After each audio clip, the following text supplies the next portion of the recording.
4 ही तरह के लोग मुझे लगता है कि गायत्री परिवार में आपको देखने को मिलते हैं। पहले तो वो हैं जिनकी सांसों में गुरुदेव बसे हुए हैं। सुबह उठेंगे तो उनको गुरुदेव दिखेंगे, रात सोएंगे तो गुरुदेव दिखेंगे। उनकी सांसों में चलती है वो सिर्फ गुरुदेव की आवाज की और माता जी की आवाज की चलती है। इसके अलावा ना उनको कुछ दिखता है, ना सूझता है, ना करने का मन करता है।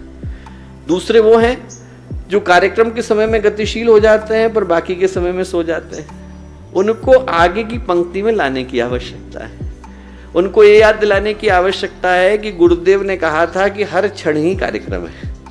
हमें कार्यक्रम की प्रतीक्षा करने की आवश्यकता नहीं, हमें तो हर दिन को एक नया कार्यक्रम लेने की आवश्यकता है। तो गायत्री परिवार के पहले कार्यकर्ता तो वो जिनकी सांसों में गुरुदेव बसे हैं। गायत्री परिवार के दूसरे कार्यकर्ता वो जो कार्यक्रम के समय में जागृत हैं पर बाकी के समय में सो गए हैं, उनको जगाने की आवश्यकता है।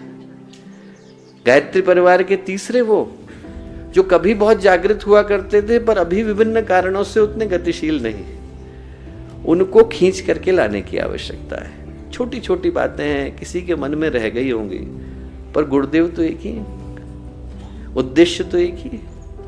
हमारा है नहीं, आपका है नहीं, गुरुदेव का है। तो ऐसे उद्देश्य को आगे बढ़ाने के लिए हम लोग क्या कर सकते हैं? मुझे याद है कि वर्षों पहले यहाँ पर बड़े एक सम्मानित कार्यकर्ता रहते थे। किसी कारण से जाना पड़ा तो लोग उनके पास गए और उनसे बोले कि आप शांतिकुंज के विषय में कुछ बुरा बोलिए। गुजरात के ही कार्यकर्ता थे। वो बोले, जिस मुंह से पान खाया है उससे गोबर नहीं खाऊंगा। जिस मुंह से गुरुदेव का नाम लिया है उस मुंह से, मेरे मुंह से गलत बात नहीं निकल सकती।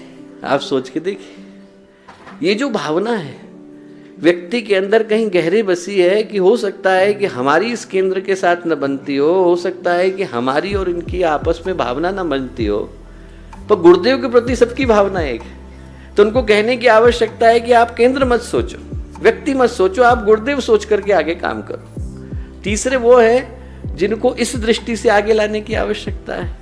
और चौथे वो हैं जिनने कभी न कभी गुरुदेव का नाम कहीं ना कहीं सुना है, किसी न किसी रूप में सुना है। उनके घर में अखंड ज्योति आती थी, अभी नहीं आती है। कभी वो यहाँ संस्कार करा करके गए हैं, बहुत दिन से आए नहीं। कभी वर्षों पहले यहाँ से गुजरे थे, रुके थे, ठहरे थे, पर अब नहीं आ पाए। ऐसे सभी लोगों को जो गायत्री परिवार से परिचित हैं उनको अभिन्न अंग बनाने की आवश्यकता है।